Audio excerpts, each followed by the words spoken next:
자, 여러분 185쪽 부가징수 들어갔습니다. 별표 2개. 단독 문제로보다는 종합 문제로 저는 그래서 올해 등록면에서의 종합 문제로 예상합니다. 한 문제. 이때에 종합 문제가 나오면 또 빠지지 않고 나오는 게 바로 부가징수입니다. 별표 2개. 그래서 옆에 1번, 옆에 아니라 밑에 징수 방법이 있죠, 여러분? 옆에다 적으세요. 취득세와 동일. 근데 취득세를 모르겠다. 그럼 끝난 거죠, 뭐. 그래서 지방세는 취득세를 모르면 여러분 큰일 납니다. 예, 그래서 원칙 뭐죠, 밑줄? 신고 및 납부. 다음 페이지 187조. 다음 페이지 187. 다음이죠. 맨 위에 예외 2번, 3번 있죠? 예, 묶으시고요. 예.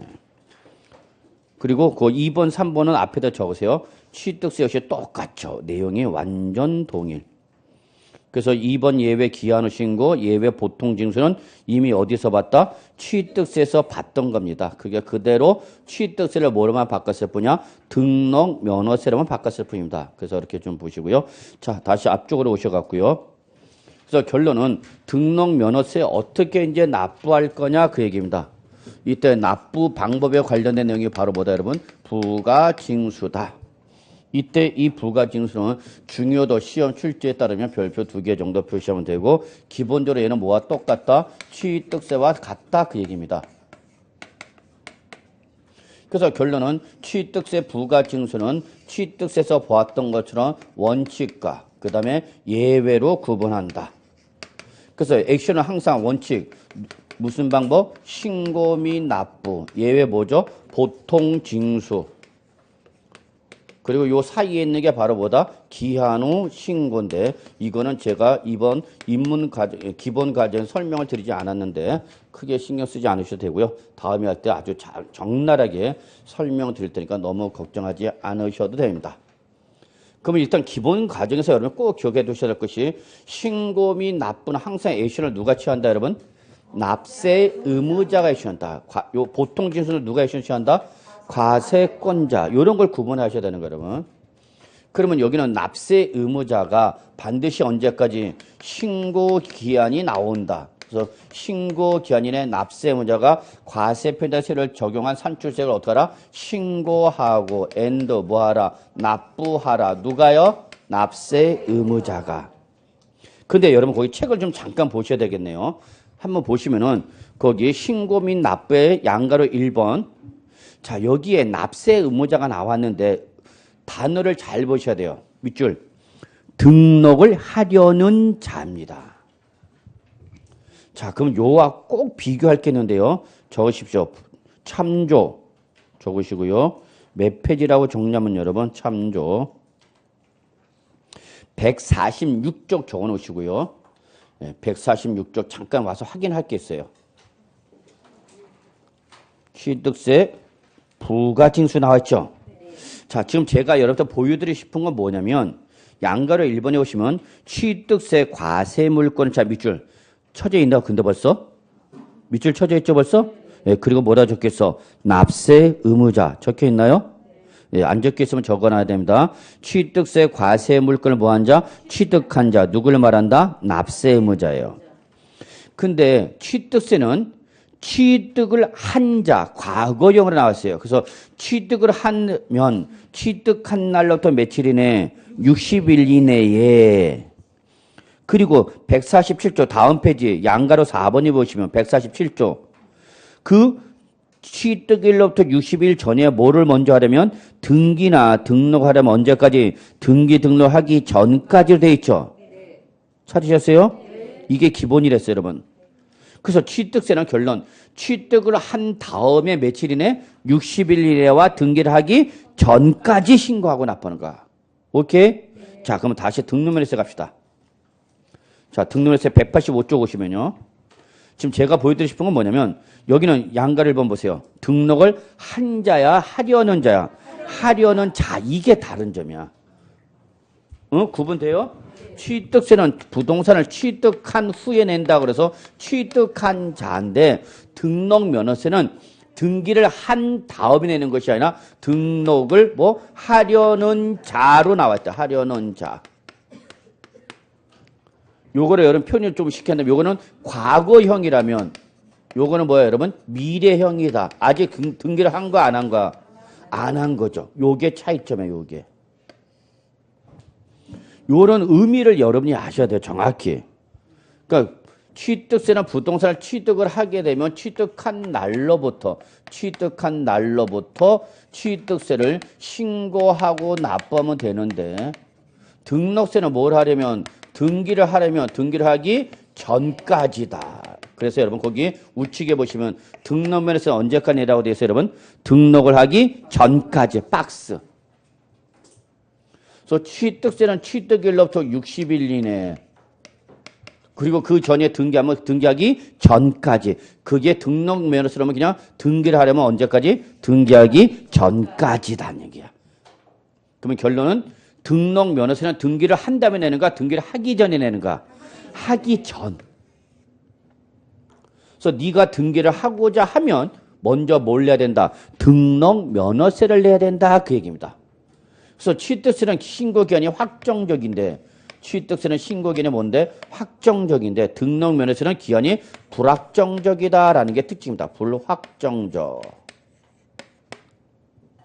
왜 불확정적이냐면 등기는 본인 마음이야. 오늘 해도 되고 내일 해도 되고 내일 모레 해도 된다는 얘기야. 언제 할지 몰라. 등기를 안 하면 등록면허세 납세면 있어 없어? 없어. 왜? 등록면허세는 무슨 일이니까? 형식주의이기 때문에 등기를 하느냐 안 하느냐에 따라서 납세면과 발생 여부가 결정돼. 네가 등기를 하고자 한다면 등기할 걸 예견해놓고 먼저 뭐부터 내라? 등록면허세부터 내라. 그입니다. 이해하셨나요? 그래서 등록을 하려는 자는 과표다 세를 정해 산출의 세액을 언제까지요? 등록하기 전까지. 이게 네모 박스. 이게 제일 중요한가? 등록면허세 부가징수에 제일 중요한 건 이겁니다. 등기를 하기 전까지. 납세지 관할 지방자치단체에게 어떻게 하라? 신고하고 뭐하라? 납부하라. 이때 거기 등록을 하기 전까지는 여기까지 밑주십시다. 등록을 하기 전까지 구체적으로 언제를 말하냐? 등기 등록 신청서를 등기 등록 관세 뭐 하는 날까지? 접수하는 날까지는 말하고 결론은 등기 신청 전까지 등기 신청 접수하기 전까지 등록면허세 내야 된다 합니다. 다만 나와 있죠. 다만부터는 X 절대 시험에 안 나오니까 표시하고요. 그러면 그 밑에 1번 등록면허세를 신고하려는 자 나와 있죠, 여러분? 예, 앞에다 주세요. 이거는 신고. 1번은 제목이 소제목이 신고. 2번은 앞에다 주세요. 납부. 그래서 1번 신고, 2번 납부를 말하는 거. 그래서 신고는 누구한테 하면 되는 거죠, 여러분? 지방자치단체장. 그래서 거기에 누가 나왔어요, 여러분? 시장, 군수, 구청장이 나와 있죠.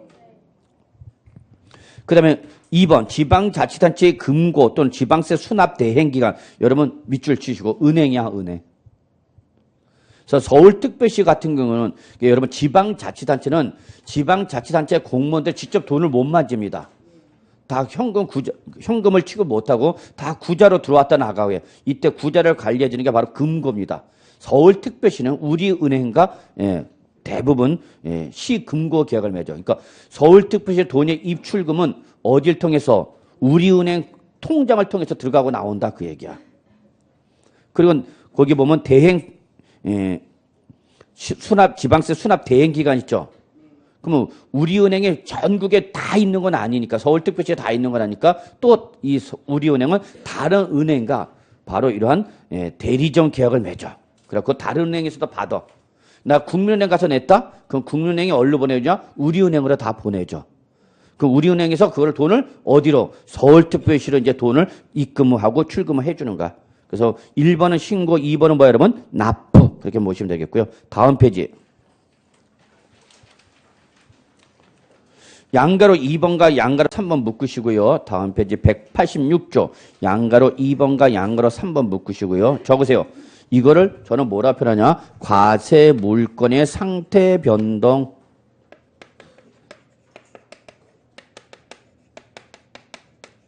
꼭 적어 놓으셔야 돼요. 과세 물건의 상태가 변동됐다라는 거야. 글자 그대로. 그러니까 당초 등기할 당시와 그 이후에 상태가 어떻게 됐다? 변동됐다. 그런데 이거는 제가 이미 어디서 설명드렸냐? 취득세에서 설명드렸어요. 드리진 않고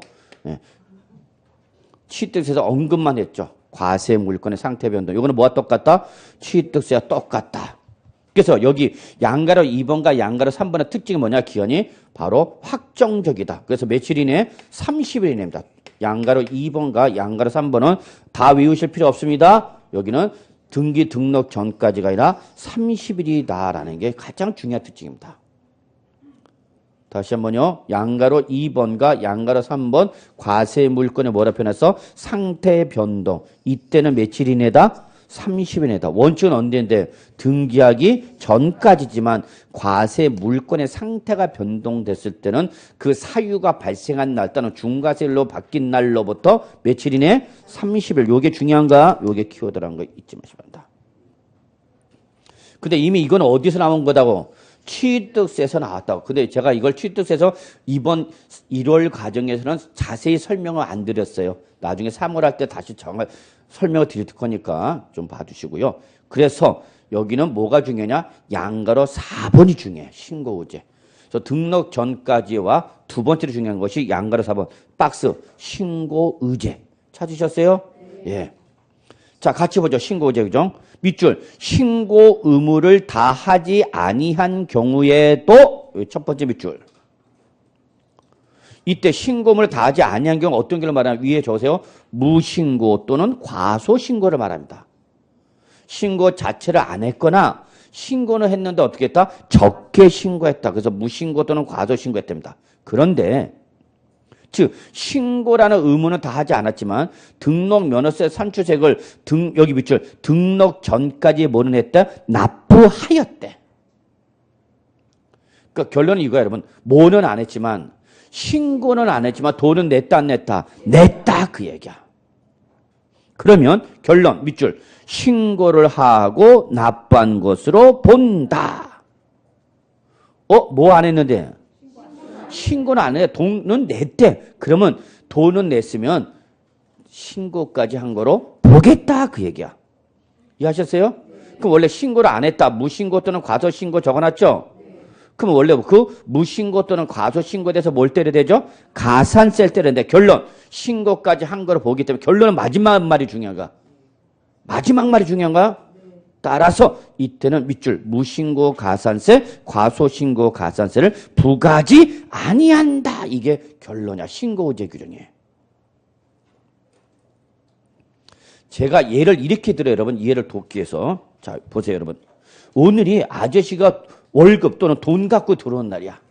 생각해봐. 오늘 아저씨가 돈 갖고 들어온대. 기분이 좋죠? 시큰둥하다. 별로 많이 안 갖고 오나? 아니, 오늘 아저씨가 월급 갖고 오는 날이라고. 그럼 오늘 기다리고 있어야지. 그래서 아침에 나올 때 얘기해야지, 아저씨한테. 자기 오늘 일찍 와? 근데 이 스키가 7시가 돼도 없고 연락도 없고 안 들어오고 8시가 돼도 연락이 없고 9시가 돼도 연락 없고 10시가 돼도 안 들어와. 우리 뒤집어져 안 뒤집어져? 뒤집어지죠. 오늘 뭐 갖고 오는 날인데? 돈 갖고 들어온 날인데 얘가 10시가 돼도 연락이 없어. 그리고 여러분 저녁 맛있게 딱 준비해놨는데 이 스키가 안 들어오면 얼마나 뒤집어져. 전화 걸어 안 걸어? 걸죠. 어디야? 왜 안 들어와? 그랬더니 아저씨가 한잔하고 있어. 그래. 그 돈은? 그랬더니 돈은 통장에 입금됐잖아. 그럼 됐어 안 됐어? 우리가 지금 궁극적으로 아저씨가 안 들어와서 걱정이 돼서 전화가 온가? 돈이 안 들어온 게 걱정된가? 돈. 근데 돈은 통장에 입금됐대. 그럼 더 이상 물어볼 사유가 없죠. 끊어버리면 되는 거야. 저희 집의 얘기입니다. 여러분은 안 그럴 겁니다. 응? 여러분도 그래? 저희 집은요, 제가 안 들어도 저희 집 사람은 전화 안 합니다. 들어오지 마라? 안 찾아.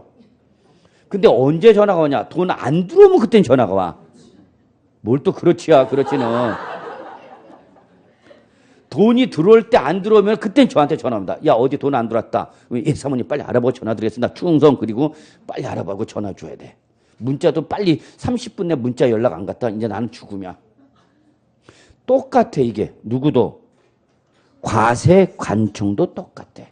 자, 신고 납부는 여러분 납세문일 때 몇 개 의무가 부과돼서 2개. 뭐 신고라는 의무 하나와 납부라는 의무 2개를 부과했단 말이야. 근데 신고는 형식적 요건이고 실제 중요한 의무는 뭐? 납부야. 과세 관청도 신고와 납부 둘 중에 하나 선택을 하면 뭘 선택하는가? 납부야, 납부. 근데 신고는 항상 누구한테 한다고 그랬죠, 여러분? 과세 관청이 하는 거고 납부는 어디가 그랬어? 은행. 근데 내가 과세 관청에 신고하러 갈 시간은 없어. 왜? 은행 문이 지금 문 닫을 때가 됐어. 그럼 어디부터 가야 돼? 은행부터 가야죠. 그 은행 가서 돈은 냈는데 과세 관청, 지방자치단체에 가서 아직 뭐는 못한가? 신고는 못했다 그 얘기야. 근데 과세 관청에서는 신고는 안 됐지만 뭐는 들어왔다는 얘기야? 돈은 들어왔다냐. 그러면 됐어 안 됐어? 됐다. 신고는 납부를 위한 형식적 요건인데 형식적 요건이 신고가 이루어지지 않았지만 돈은 들어왔다 안 들어왔다? 들어왔다. 그러면 설사 뭐를 하지 않았어도 신고를 다 하지 않았어도 어떻게 한다? 신고를 하고 납부도 한 거로 본다. 그럼 결론. 신고를 안 했으면 원래 뭘 때려야 되는데 무신고 가산세, 과소신고 가산세 때려야 되는데 그걸 부과하겠다 안 하겠다? 안 하겠다. 이게 결론입니다. 자, 그러면 시험에 어떻게 나오냐? 이렇게 나오겠죠, 출전이. 등록 면허세 납세 문제가 신고 의무를 다하지 아니한 경우에도 그 등록을 하기 전까지 납부한 때는 신고를 하고 납부한 거로 본다. 여기까지 맞았나요? 네. 예. 그러나 신고 의무를 이행하지 않은 것에서 무신고 가산세 또는 과소신고 가산세는 부과한다. 맞는 말이야, 틀린 말이야? 틀린 말이죠. 이게 최근에 나왔던 지문입니다. 그래서 무슨 말이냐? 신고 의무를 다하지 아니한 경우도 등록면허세 산출세가 등록하기 전에 납부를 했을 때는 신고를 하고 납부한 거로 여기까지 똑같이 가. 그러나 무신고 가산세와 과소신고 가산 출제는 부과하지 아니한다를 살짝 뭐로 바꿨냐? 부과한다로 말을 바꿔보세요. 마지막 글자. 무슨 말인지 아시겠어요? 마지막에 뭐래서 부과하지 아니한다로 돼 있잖아. 근데 그걸 출제를 뭐로 바꾼가? 부과한다로 살짝 말을 바꿔놓고 여러분들 이거 맞는 말이야 틀린 말이야 이렇게 물어보는 거죠. 이게 시험이야 여러분. 그러니까 항상 여러분 공부할 때는 저는 무조건 책에 있는 거 달달 외운다고 해서 여러분 시험 문제 맞힌다는 게 아닙니다. 지금은. 옛날엔 정말 책만 보면은 학교 갈 수 있어. 왜? 책대로 문제를 그대로 만들었으니까. 근데 요즘은 책대로 안 물어봐요. 이 사람이 이해를 하는지 말을 바꿔버려 자꾸. 그러니까 말을 바꿀 때 출제는 아무거나 바꾸냐? 절대 아무거나 바꾸지 않습니다. 그 중에서 가장 중요한 키워드를 갖고 고칩니다. 그래서 여러분 평소에 공부할 때 자꾸 뭘 잡는 걸 연습해야 된다? 키워드를 잡는 연습하셔야 돼요. 그래서 제가 자꾸 밑줄 쳐라, 동그라미 쳐라. 그게 바로 키워드이기 때문에 그런 거예요. 이해하셨나요? 결론. 뭐가 제일 중요하다? 양가로 4번이 제일 중요하다. 부가징수가 나왔을 때 신고 의제가 빠진 경우는 거의 없다고 보시면 돼요. 그리고 답으로 가장 많이 부릅니다. 자, 양가로 5번은 눈으로만 보시면 됩니다. 양가로 5번은 눈으로만. 뭐 하려면? 등록을 하려면 그 등록 신청서에 뭐가 있어야 된다? 영수증이 첨부해야 된다라고 됐죠. 이게 있어야만 뭘 받아준다? 등기 신청 접수를 받아준다. 그입니다. 오케이? 예. 그 다음에 양가로 2번, 기한후 신고 양가로 3번, 보통징수. 이거는 뭐가 똑같다, 여러분? 취득세와 완전 동일. 보시면 되겠고요. 그 밖에 징수 방법은 들어가지 마시고요. 자, 부가세가 있네, 마지막. 역시 등록 면허세 납세 의무자가 뭘 하고자 하면 등기를 하고자 하면 그 등기를 하기 전에 뭐 내야 된다? 등록 면허세를 내야 된다 그랬죠? 그러면 이때 이 내는 등록 면허세를 기준으로 해서 한 번 더 등록 면허세 납부세액에 몇 프로를 20%를 한 번 더 뭐로 내라? 지방교육세로 내라 그 얘기입니다. 너 등록 면허세 뭐 할 때? 납부할 때 납부세액의 몇 프로를 20%를 뭐로? 지방교육세를 한 번 더 내야 된다. 이거 지금 내고 싶어서 내는 거야? 아니야. 강제적으로 내게 만든 거야, 여러분. 근데 내가 등록 면허세를 납부하는 과정에서 뭘 받았냐? 감면을 받았다. 그러면 그때는 감면세액에 대해서 몇 프로를? 20%를 한 번 더 뭐로 내야 된다? 농어촌 특별세를 한 번 더 내야 됩니다. 라고 규정이 되어 있네요. 내고 싶어서 내는 거예요? 아니요. 강제적으로 내는 거예요. 이때에 이 지방교육세와 요 지방교육세 지방교육세와 농어촌 특별세는 뭐를 기준해서 부과한가?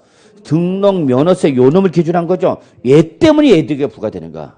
얘 때문에 얘가 오는가? 오케이?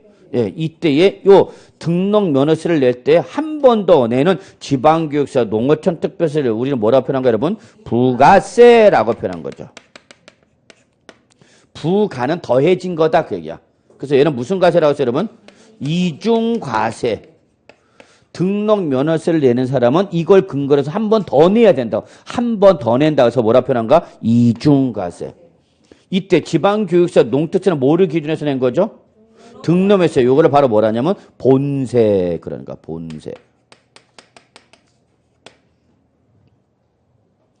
요 지방교육세나 농어촌 특별세가 부과되는 기준이 되는 조세. 이걸 뭐라 표현한다? 본세. 여러분 이 본세는 여러분 오다 가다 어디서 많이 보실 수 있냐면 본죽집. 본죽집 많이 보시죠? 네. 그래서 죽의 기준이 되는 집이 바로 뭐 본죽, 바로 본세. 여러분 본가, 네. 본세 이렇게 보시면 되죠.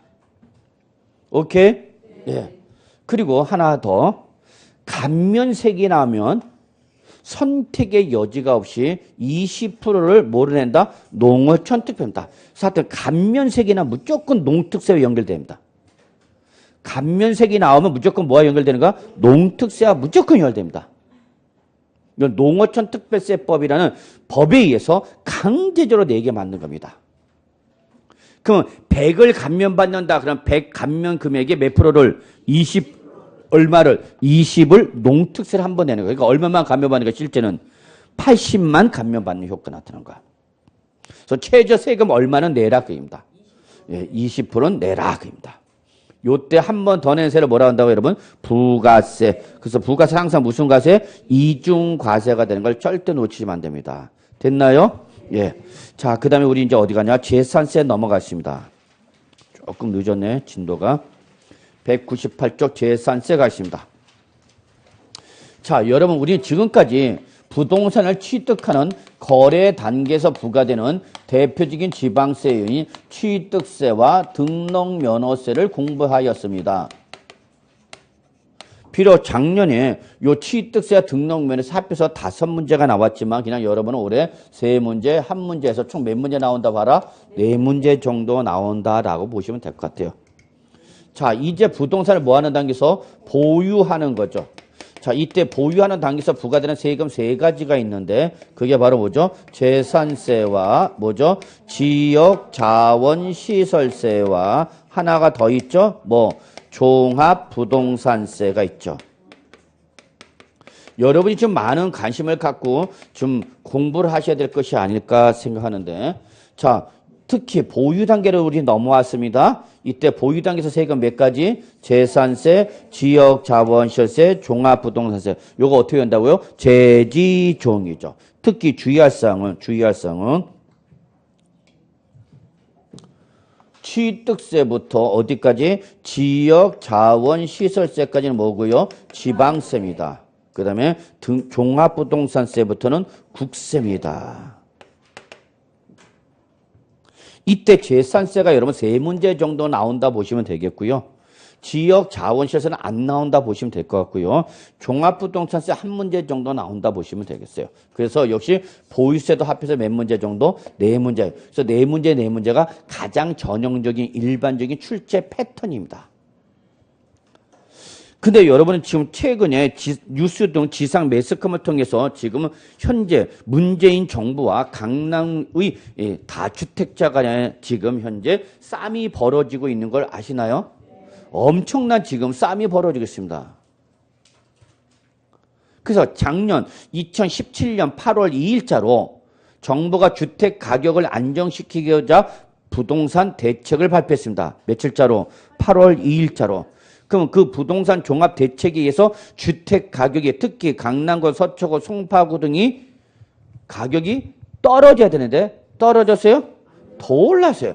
더 올랐을 뿐만 아니라 이 송파구의 가격 상승을 해서 그 영향이 강동구에도 영향을 미쳤죠.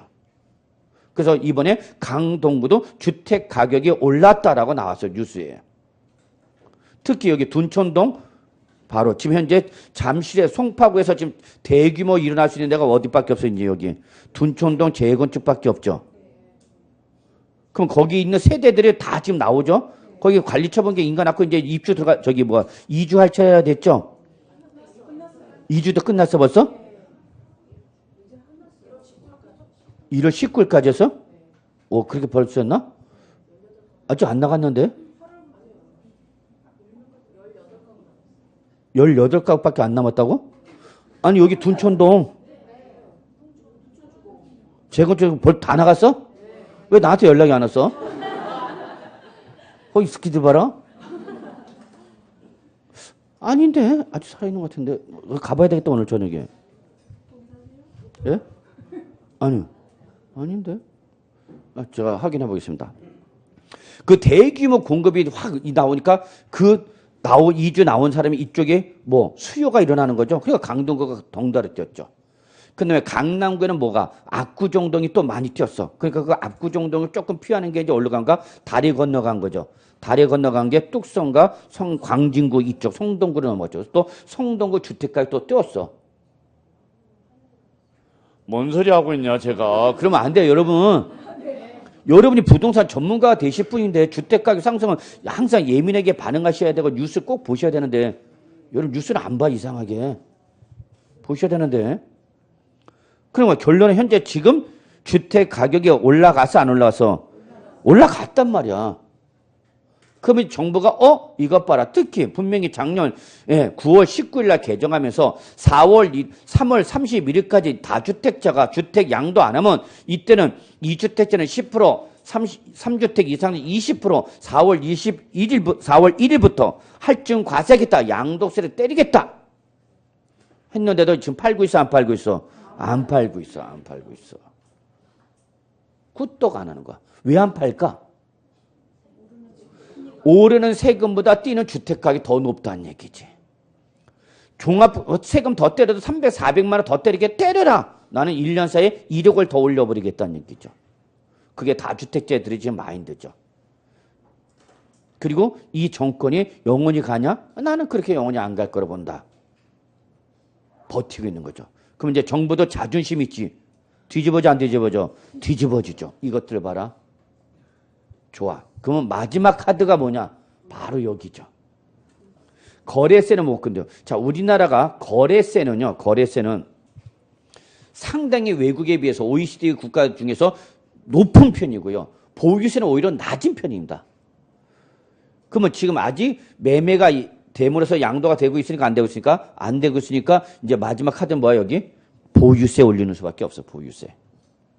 그럼 보유세 몇 가지가 있죠? 재지종. 이 중에서 과세관청이 건들 수 있는 건 뭐밖에 없어요? 정부는.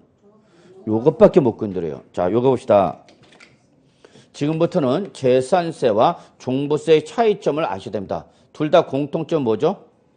보유세입니다. 무슨 단계죠? 보유 단계입니다. 근데 얘는 재산 소유자이기만 하면 모든 재산 소유자한테 부과되는 보유세가 바로 뭐라면 재산세입니다. 그래서 얘는 누가 내는 거예요? 모든 재산이 있기만 하면 가액과 관계없이 다 내는 세입니다. 그런데 뭐는 종합부동산세는 이 재산세를 낸 사람 중에서 누구만 고액의 부동산 소유자에게 부과되는 국세가 바로 뭐예요, 여러분? 종합부동산세입니다. 이거 차이점 아셔야 됩니다. 이런 걸 여러분이 고객이 오면 다 상담해 줘야 되는 내용들이야, 이런 거. 아니, 재산세는 뭐고 종부세는 뭐냐? 최근에 자꾸 이슈가 되고 있는 게 뭔데? 종합부동산세입니다, 종부세. 이걸 지금 정부가 건드릴 거냐 말 거냐. 좋다. 니네가 팔고 있지 않고 계속 뭐 하고 있다면, 갖고 있다면 이거 올려버리겠다. 지금 그 얘기겠죠. 얘는 못 건드려. 왜 못 건드려요? 강남구 잡겠다가 전국구에 무차별적으로 올라가 버리죠. 이해하시나요? 이걸 못 건드립니다. 이걸 건드리면 재산이 있는 사람, 그러면 강남구, 비강남구 구분 이슈 없이 다 올라가는 거야. 다 올라가. 그리고 주택 가격은 전국적 현상이야? 국지적 현상이야? 국지적. 강남구만이야. 농어촌은 오히려 공급 물량 올해도 최대 물량이 나와. 최대 공급 물량이 올해 나온다고. 근데 문제는 최대 공급 물량이 서울이 아니라 서울 외에 사이드가 많단 말이야. 서울은 계속해서 뭐가 많은데 수요가 많은데 공급이 딸리는 거야, 공급이. 그래서 올라가는 거야. 그러니까 자꾸 정부하고 잘못한 게 뭐냐면 세금 갖고 주된 의사결정을 하는 게 아니라 수요와 공급에서 시장에서 형성되는 가격의 상승과 하락을 가지고 판단하는데 자꾸 정부는 뭘 건드리는가? 세금을 건드리는 거야, 세금을. 안 맞아, 그러면. 서울 가격은 강남구 왜 올라가는가? 수요가 많아, 수요가. 근데 뭐는 딸려?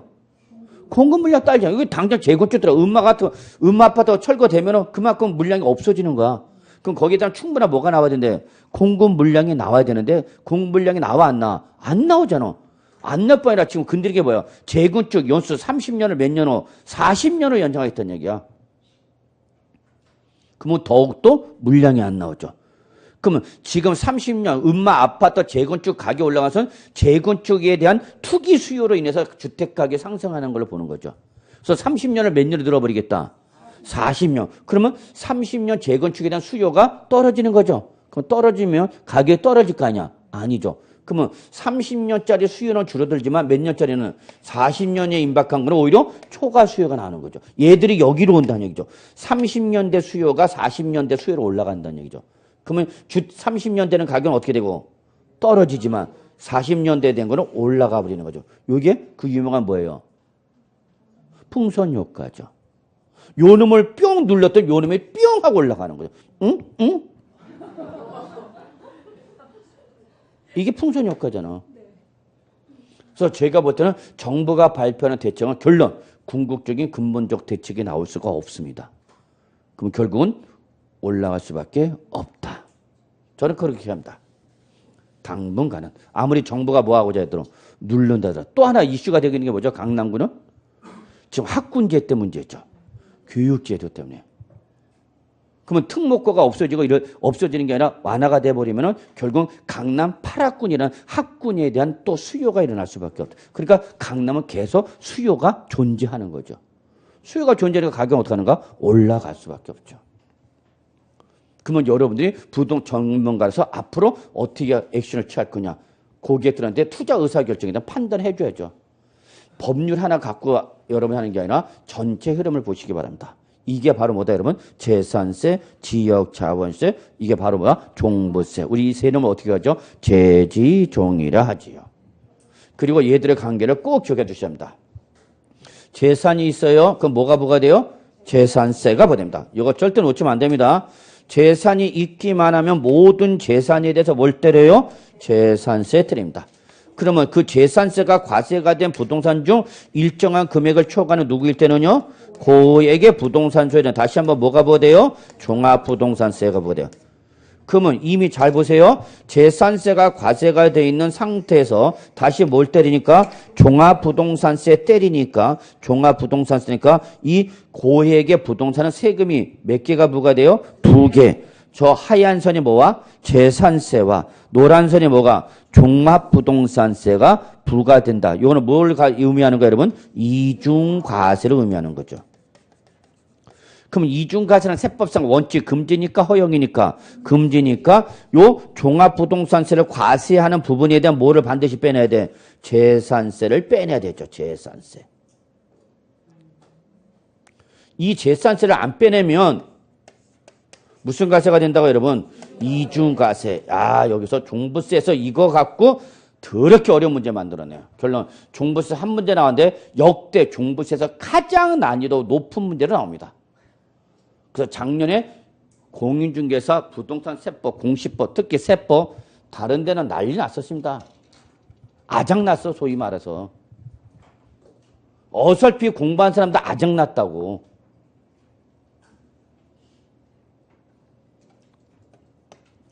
그래서 요 관계를 요런 걸 좀 이해를 해 주셔야 되는데 이런 이해를 여러분은 가끔 가다 보면 아무것도 아닌 걸로 생각해. 뭐 저거 어쩌라고.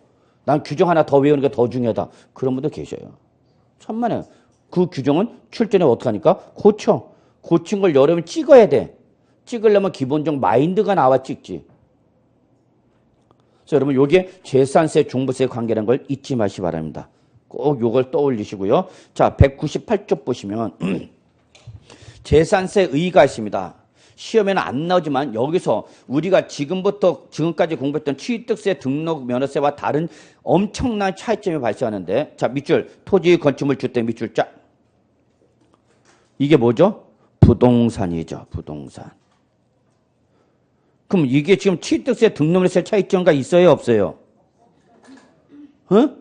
우리가 여태 배운 취득세의 부동산과 재산세 부동산의 차이점이 있어요, 없어요? 그럼 큰일 난다고. 왜 없어? 차이가 엄청난 차이가 있는데.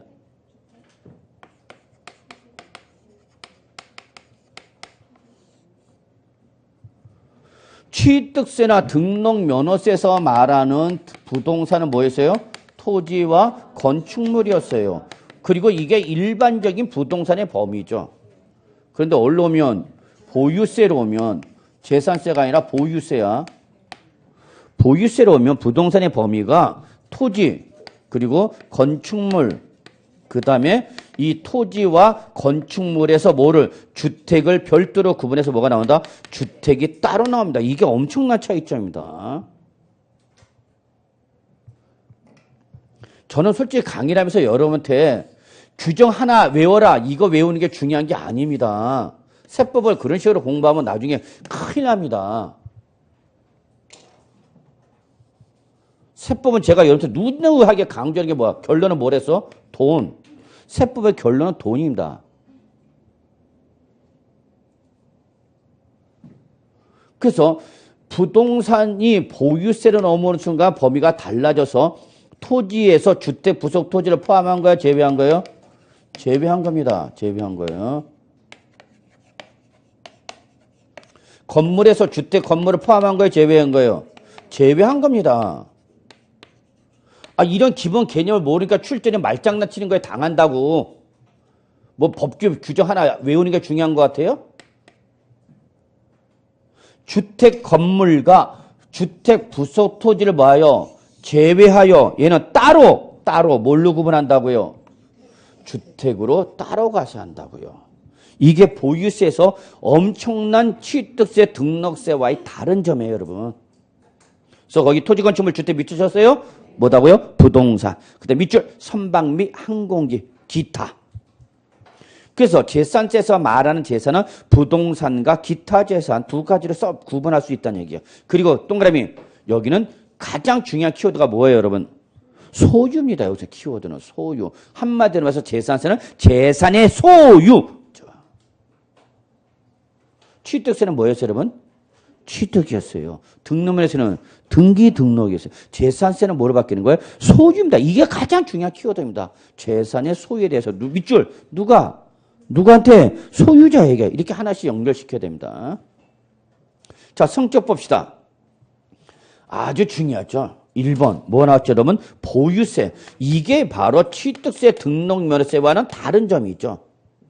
글자대로 보유세는 재산을 뭐하는 단계에서? 보유하는 단계에서 부과되는 거죠. 이때 보유 단계에서 부과한다는 거 여러분 다 알아요. 공부한 사람이면. 출제는 어느 정도 공부하는지 모를 것 같아요, 여러분들. 그런데 이 보유세 특징이 있죠. 얘는 어떻게 한다고? 매년 계속해서 반복해서 그리고 뭐다 여러분? 정기적으로 과세한다 그랬죠. 이건 입문 과정에서도 제가 여러분이 꼭 기억해 주셔야 되는 내용입니다라고 말씀드렸어요. 보유세 특징은 취득세, 등록세와는 등록면허세와는 달리 얘는 보유하는 기간 동안 매년 계속해서 반복해서 그리고 더욱 중요한 게 뭐예요? 정기적 과세야. 이게 중요한 특징이죠. 취득세와 등록면허세는 이례적, 일시적, 우발적 과세야. 왜? 행위세니까. 근데 등록면허세는 행위세가 아니라 뭐다 보니까 보유세니까 한 번만 과세가 끝나는 것이 아니고 언제 과세할지는 일시적, 우발적 아니야. 그건 거래세고 보유세는 보유하는 기간 동안 한 번 낸다, 매년 낸다. 매년 계속해서 반복해서. 근데 그 보유세는 날짜가 어떻게 됐다? 딱 정해져 있다. 그래서 보유세에서 나오는 게 바로 뭐다? 뭐래서? 과세 기준일입니다. 그랬죠. 그래서 과세 기준은 어디에서만 나온다고요? 모든 보유세 공통사항입니다. 이건 제가 입문 과정에서도 여러분한테 충분히 설명을 드린 것 같은데. 언제 했냐, 스퀘어. 그래서 여러분은 보유세에서 절대 놓치면 안 되는 날짜가 있으니 그게 바로 뭐요? 과세기준. 언제요? 6월 1일이죠. 이거는 수단과 방법을 가리지 말고 반드시 보유세 가장 출발점이요, 기준점이요, 모든 과세의 기준점이에요. 이걸 그렇게 못하면 제가 여러분들, 이거는 제가 여러분 신체 특정 부위를 이용하는 방법까지 오픈해 가면서 얘기를 했죠. 여러분이 갈고 길다란 이쁜 손가락에 손톱에다 적어가라. 이게 바로 그 유명한 뭐다? 네일 아트다. 그래서 제가 네일 아트의 창시자입니다. 18년 전부터 이거 했어, 난. 손톱마다 적었어. 네, 신체 특정 부위 이용할 때 많아요. 적을 때 많아. 그 대신 저는 뭐를 말하냐? 어떤 게 중요한 건지라는 체킹을 잘 해둬라. 어떤 것이. 뭐가 중요한지도 모르면서.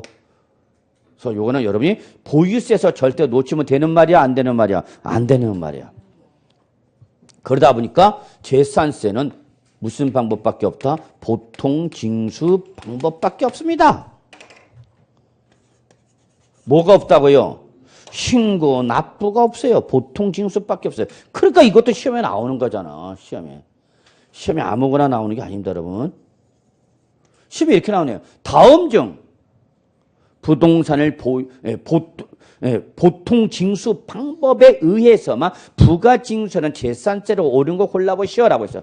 잘 들어보세요. 문제 지문이 뭐라고? 다음 중 보통 징수 방법에 의해서만 부가는 지방세로서 옳은 거 찾으시오. 자, 여기서 지금 조건이 몇 개 나왔어요? 조건이 몇 개요? 물어보는 조건이 2개예요, 2개. 왜 2개예요? 하나인데? 아니죠. 보통 징수 방법에 의해서만 부가징수는 지방세라고 옳기 때문에 조건이 2개. 이게 여러분이 문제 풀 때 가장 실수하는 점이죠. 조건이 물어보는 거. 그럼 결국은 뭘 물어본 거냐? 답은 재산세일 수밖에 없는 거죠. 재산세밖에.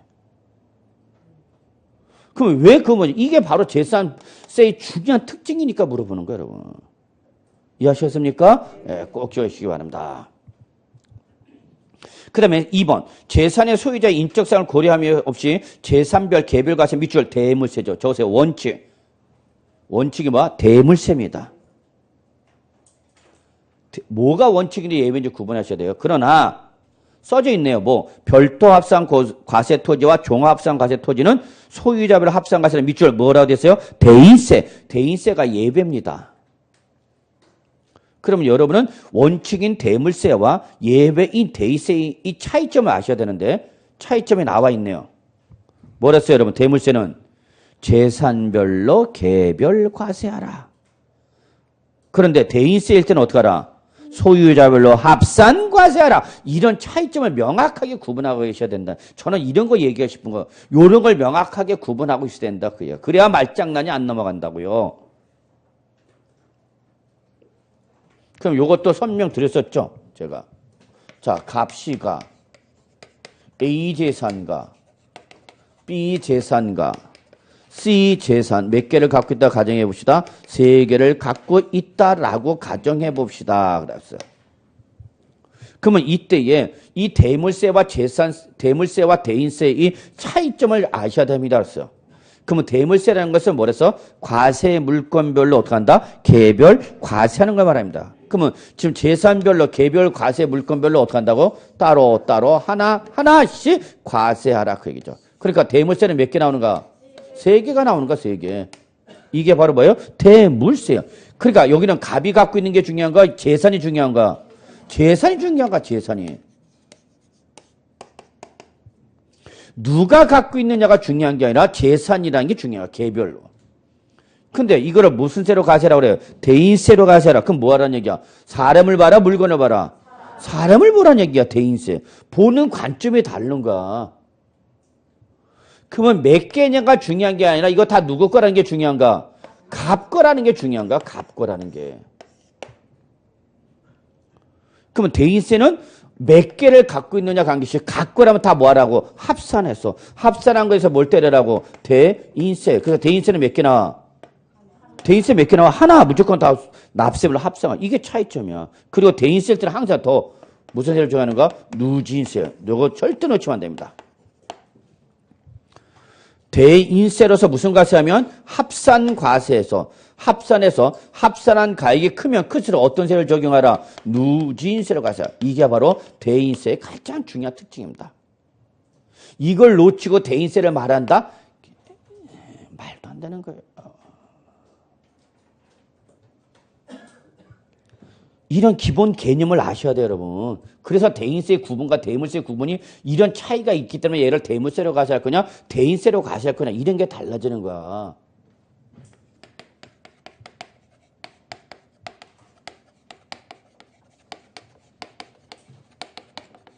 근데 이 중에서 대물세가 원칙이다고요? 대인세가 원칙이다고요? 대물세가 원칙이다고. 그러니까 재산세는 다 뭘로 때려라? 대물세로 때려란 얘기 아니야. 그런데 예외가 있더라. 뭐 있어? 어쩌게? 별도와 뭐는 종합. 근데 써져 있으면 외우지 않으셔도 얘가 대인세다라고 외우지 않아도 이름에 써져 있다고. 뭐라고 써져 있어? 합산과세란 말이 써져 있다고. 이건 출제를 못 건드려. 그러니까 여러분이 외우지 않으셔도 합산과세 뭐구나, 대인세구나, 이게 연결되면 게임은 끝나는 거고, 이게 연결이 안 되면 계속 외로워지는 거죠. 그래서 별도와 종합합산과세 토지는 예외적으로 뭘로 과세하라고요? 대인세. 그러니까 얘들은 소유자별로 무슨 과세하고요? 합산해서 그 합산한 과세 어떤 세를 때리라고요? 누진세를 때리라고요. 누진세. 그러면 여기는 무슨 세율이 나온다는 이야기야? 비례세율이 나오는 거죠. 이런 게 여러분 다 하나같이 매칭이 되는 거야. 이런 걸 매칭을 못하면서 그냥 외웠다? 전 좀 안타까운 거죠.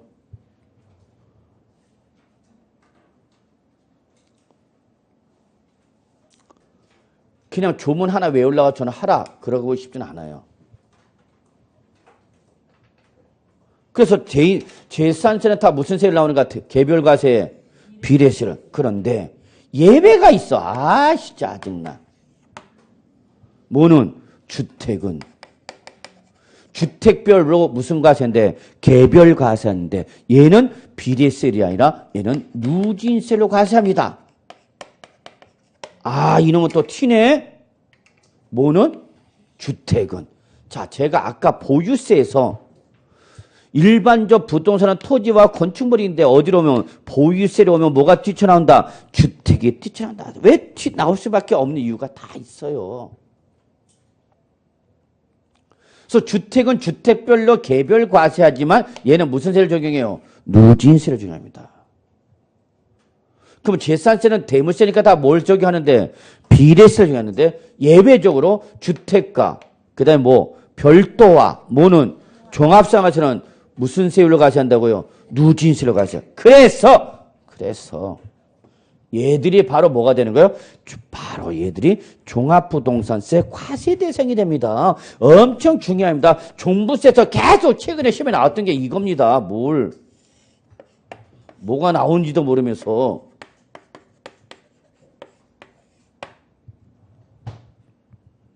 그래서 종합부동산세 과세 대상은 결론 몇 개예요? 3개예요. 뭐 주택가, 종합합산과세 토지와 별도 합산과세 토지입니다.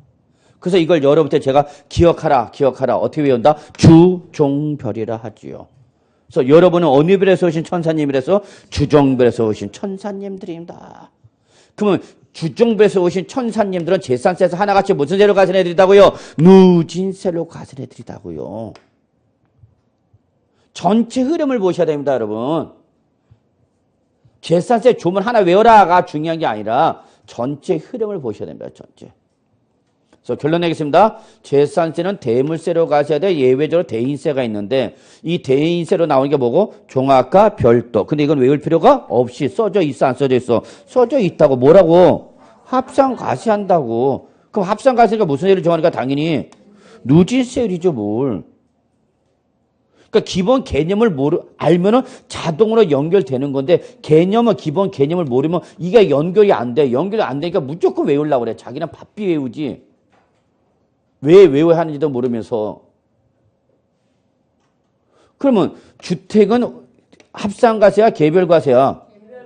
그러면 무슨 세를 적용하는가? 비례세를 적용하는가? 그런데 주택은 개별과세하지만 비례세를 적용하지 말고 뭘로 과세하라? 누재. 그럼 이거 튀는 거 안 튀는 거야? 튀는 거예요. 그럼 이런 거 외워야 돼. 이게 시험에 나오는데 뭘 어려운 걸 외우고 있냐고. 그래서 결론, 보유세에서 절대 뭘 놓치면 안 된다고요? 추정별 놓치면 안 된다고요. 그래서 제가 이걸 여러분한테 그렇게 강조하려고, 여러분은 어느 별에서 온 천사님이다고요? 주정별. 별에서 온 그대, 그 그대가 온 별이 무슨 별이에요? 주정별이에요. 중국 가면 다 알아, 애들이. 주정별? 정리하셨어요? 예, 이게 여러분 재산세 공부할 때 재산세와 중부세의 기본이며 출발이며 요걸 가지고 응용한다는 걸 잊지 마십니다. 자, 3번. 자, 또 독특한 말 나옵니다. 밑줄 수익세. 밑줄. 그리고 밑에 보세요. 얘를 다른 말로 뭐라 표현하냐? 응익과세라고도 합니다. 그래서 출제에는 수익세라고 표현하는 교수님도 계시겠지만 요거를 다른 말로 뭐라고도 표현한다고요? 죄송합니다. 수익세를 다른 말로 응익과세라고도 표현합니다, 여러분. 적어 놓으셔야 돼요. 그리고 요 수익세 또는 응익과세란 말은 어디에서만 나와야 되느냐? 재산세에서 나와야 됩니다. 재산세. 만약에 이 말이 취득세나 등록면허세에서 이 말이 나오면 게임은 끝난 겁니다. 어디서 나와야 되는 말이라고요? 재산세에서만 나와야 되는 말이에요. 그러면 도대체 수익세 대 수익이 뭐냐? 뭐예요? 재산을 보유할 때 발생하는 수익이 뭐죠? 임대료, 임대료. 너 부동산 많이 보유했으면 그만큼 뭐가 발생할 거 아니냐? 임대 발생할 거 아니냐? 지금 여러분 국토교통부 사이트 한번 들어가 보시면은 지금 정부가 지금 가장 간정이 주택가격 안정, 주택가격의 안정과 함께 여러분 그 주택임대사업자 등록하라. 그래서 상생 절차, 상생 경제하자. 그래서 임대인과 임차인 모두 사는 방향 찾아가자. 그래서 국토교통부 가보세요. 그럼 거기 홈페이지에 최근 임대업자에 대한 우리 2019년까지의 흐름이 나와 있어. 그래 아주 중요한 거야. 공인중개사가 돼서 앞으로 정부가 펼칠 주택 임대 사업에 대한 정책을 거기 국토교통부 자료에 올라와야 돼. 그런 걸 아무도 못 봐. 참 답답합니다. 그래서 제가 현업에 계신 분한테 뭐 놀라웠길래 너 국토교통부 올라가 있는 주택 임대 사업자들 앞으로 이 과세 방안 상생 정책에 대한 내용 조사해놨냐? 그게 뭔데요? 그럼 너 뭐 하냐 사무실에서? 맨날 모니터 쳐다보이더. 모니터 뭘 보냐? 물건 있는 거 쳐다보여. 이런 인병을. 그래서 되게 제가 뭐라 했죠? 너 공인중개사야? 복도방이야?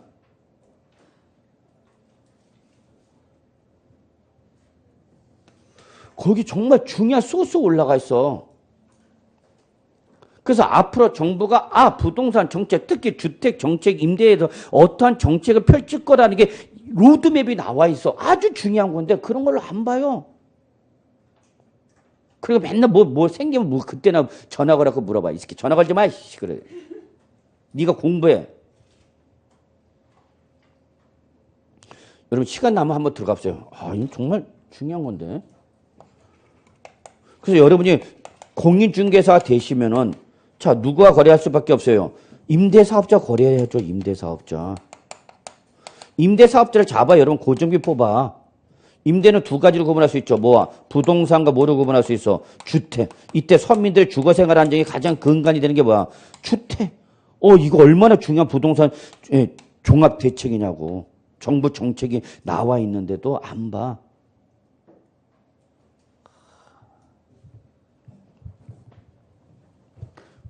보지 마. 그래야 내가 또 그걸 갖고 돌아다니면서 유료 강의 때리지. 그러면 또 돈 내고 들어가면 또 안 들어요. 우리 공인중개사의 특성이. 돈 내고 뭐 배우라 그러면 안 해.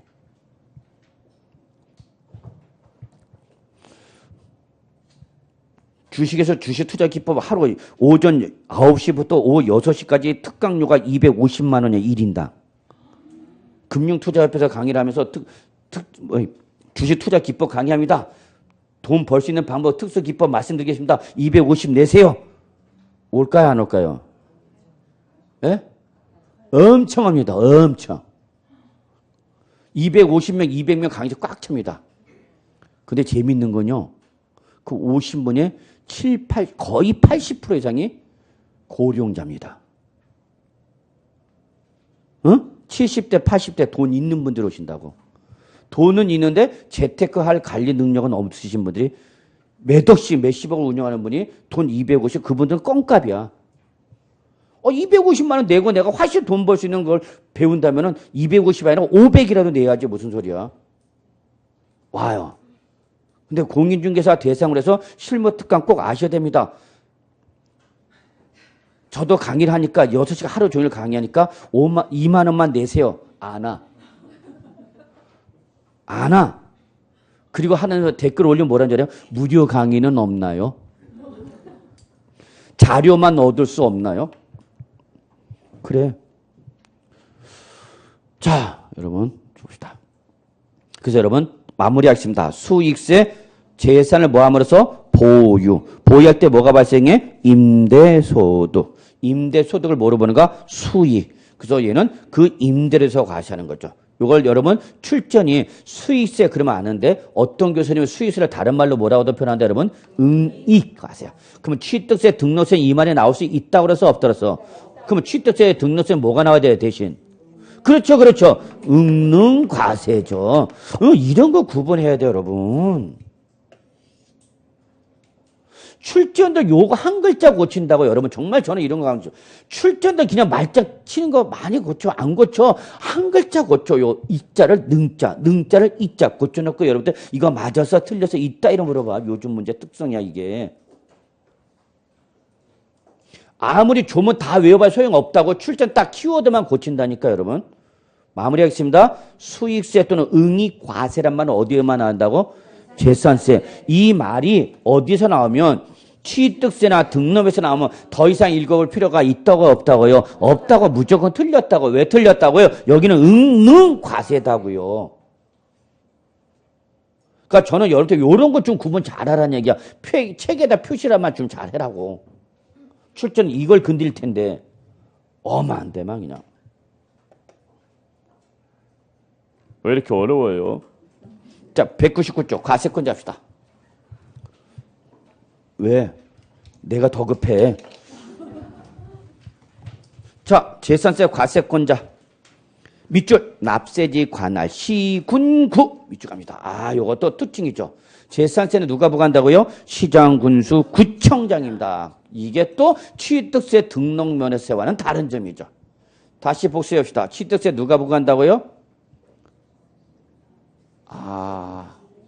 취득세 과세권자 누구예요? 제가 잘못했죠.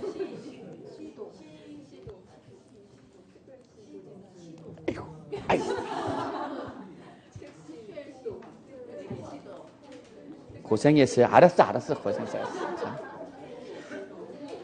정 안 되면 특강도 이렇게 얘기해요. 취득세 뭐? 특강도. 특별시, 광역시, 도. 그래서 광역, 지방자치단체에 부과하는 대표적인 지방세가 취득세다 그랬어. 그 다음에 등록세는 뭐야? 도구. 도지사나 구청장. 근데 재산세는 시, 군, 구. 이런 거 구분해야 돼요, 여러분. 그리고 모든 취득세, 등록세, 재산세 공통 나누는 게 뭐서? 특별자치시, 특별자치도. 오케이? 예. 그러면 서울특별시 강동구다. 그러면 누가 납세문제 과세권자가 되는가? 강동구 구청장. 서울특별시 강남구는 강남구. 그러니까 강남구, 서초구, 송파구는 기본적으로 부동산 가격이 서울 시내 다른 보다도 부동산 가격이 어떻게 하니까 높아. 그러면 뭐가 많이 걷죠? 재산세 많이 걷죠. 재산세가 많이 걷니까 돈이 빵빵해 거기는. 그러니까 강남구 구청장이라는 사람이 한다는 소리가 강남구는 서울특별시에서 독립하겠다. 근거는 뭐를 갖고? 우리 돈 많은 데야 그 얘기야. 돈 많으면 이렇게 사람이 돼. 추해져 돈 없으면. 나 봐. 돈 없으니까 이렇게 추해졌잖아. 자, 납세지 갑시다. 토지, 건축물, 주택 묶으시고요. 부동산. 다 왔어요. 여기까지만 하고 끝날 거야. 그냥 인상을 푹푹 쓰고 있네. 빨리 안 끝낸다고. 토지, 건축물, 주택 묶어. 그리고 저거 부동산. 그럼 왜 묶으라고 그랬냐? 옆에를 보세요. 다 뭐로 나와 있어요? 그렇죠. 세 놈을 다 묶어야죠. 소세지가 아니야. 소재지야. 그걸 또 소세지라고 그러고 있고. 자, 다시 한번. 토지, 건축물, 주택은 뭐니까? 부동산이니까 납세지가 예외 있어요? 없어요? 없이 다 뭐로 나와요? 소재지. 그러니까 소재지 세 놈을 다 묶어야 된다고. 그런데 선박과 항공기 보세요. 앞에다 적으세요. 동사냐 얘들은. 동사니까 얘들은 소재지로 확정이 되어 있지가 않고 막판에는 어디가 나와 둘 다 밑줄. 마지막 봐. 주소지, 주소지. 이게 특징인 거야. 출제도 이런 거 물어봐. 시험에. 뭐 개뿔 아무거나 물어봐. 개나 소나. 그래서 출전에 가장 좋아하는 키워드가 바로 그 밑에 박스 바로 밑에 있네. 자, 결론 이거야. 선박 항공기 갖고 요구하지 않아. 뭘 갖고 요구해 출전은? 부동산. 그럼 부동산 장난치건 납세는 그것밖에 없다고. 시, 군, 구를 달리하여 여러 곳의 토지나 건축물, 주택을 소유하는 경우에도 밑줄 어디래서 각각의 소재지. 이게 결론이죠. 왜? 왜 소재자 각각의 소재자? 지방세이니까. 그럼 밑에 적으세요. 국세이면 어디로 가는 거 이때는 주소지. 이거 시험이야. 최근에도 이런 거 시험에 나왔어. 보기 지문에. 다시 한번 강조합니다. 부동산에 대해서 뭘 때릴 때는 지방세를 때릴 때는 어디다고요? 소재지다고요. 그러나 이게 지방세가 아니라 뭐면 국세면 어디로 바뀐다고요? 주소지. 여러분 나중에 기출문제 보면 다 이런 거 시험 문제입니다. 어려운 것만 나오는 거 아닙니다. 이해하셨나요? 네. 납세문제 별표 3개. 작년에 나왔지만 저 올해도 또 찍습니다. 납세문제 별표 3개. 계속적, 반복적, 재산세에서 가장 시험에 많이 나오는 겁니다. 요거는 다음 주에 들어가도록 하겠습니다. 그래서 다음 주에 재산세 마무리 짓도록 하겠습니다. 오늘은 여기까지입니다. 여러분 수고하셨습니다.